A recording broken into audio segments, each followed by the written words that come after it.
Et salut à tous, dans cette vidéo je vais vous montrer comment monter facilement des brawlers à plus de 1000 trophées. Si tu galères à mettre des rangs max, cette vidéo est faite pour toi, alors reste bien jusqu'à la fin, c'est parti.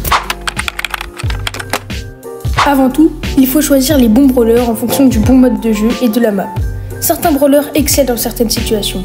Tu seras très désavantagé si tu choisis Poco en survivant ou encore Kit en braquage. Par exemple en Brawl Ball, des brawlers comme Frank, El Primo ou MZ peuvent dominer grâce à leur résistance et leur capacité à bien bloquer les adversaires.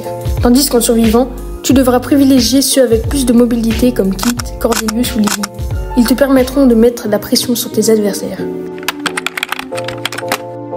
Pour monter rapidement en trophée, il est important de bien connaître les mécaniques de chaque brawler. Chaque personnage a ses points forts et ses faiblesses, et peut soit être le counter d'un autre, soit se faire counter. Par exemple, Mortis se fait counter par les tanks comme Bull ou Shelly, mais counter les lanceurs comme Dynamite. Il y a aussi différentes catégories de brawlers, les tanks, les snipers et les lanceurs. Colette et Surge sont très efficaces contre les tanks, ils peuvent facilement les éliminer sur des cartes fermées. Piper ou Mondi, quant à elles, font plus de dégâts à longue distance, ce qui en fait une bonne option contre les ennemis éloignés. Un joueur expérimenté connaît parfaitement chaque brawler, y compris leurs dégâts, et sait exactement combien de coups il faut pour éliminer un adversaire.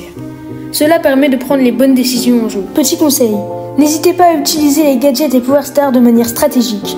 Un bon gadget au bon moment peut faire basculer la partie. Pour progresser, il faut vraiment travailler 3 aspects de son gameplay. La visée. N'auto-shoot pas et vise plutôt manuellement pour être plus précis, surtout pour toucher plusieurs ennemis ou anticiper leurs mouvements. Le déplacement. Bouge constamment, surtout contre les snipers, en zigzagant par exemple pour les rendre moins précis.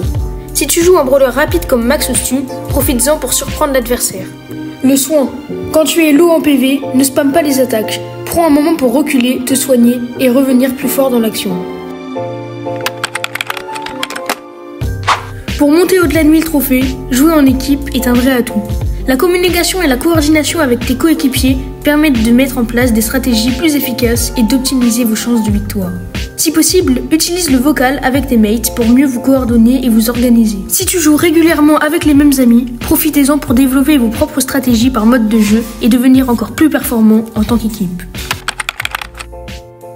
La rage, c'est l'ennemi de la progression.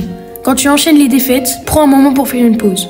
Tu reviendras plus calme et reposé et ça t'évitera de faire des erreurs. En résumé, choisis bien ton brawler en fonction du mode de jeu.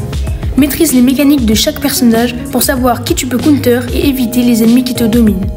Optimise ta visée, tes déplacements et ta stratégie pour gagner en précision et en mobilité. Prends le temps de te reposer quand tu commences à rager pour éviter les erreurs de frustration. Et enfin, joue en équipe et communique bien avec tes alliés. Utilise le vocal pour une coordination maximale et une stratégie au top. Avec ces astuces, tu as tout ce qu'il faut pour progresser, même si tu trouves les rangs max difficiles à atteindre. Si cette vidéo t'a été utile, pense à t'abonner et à activer la cloche des notifs pour ne rien manquer. Merci d'être resté jusqu'à la fin, et moi, je vous dis ciao.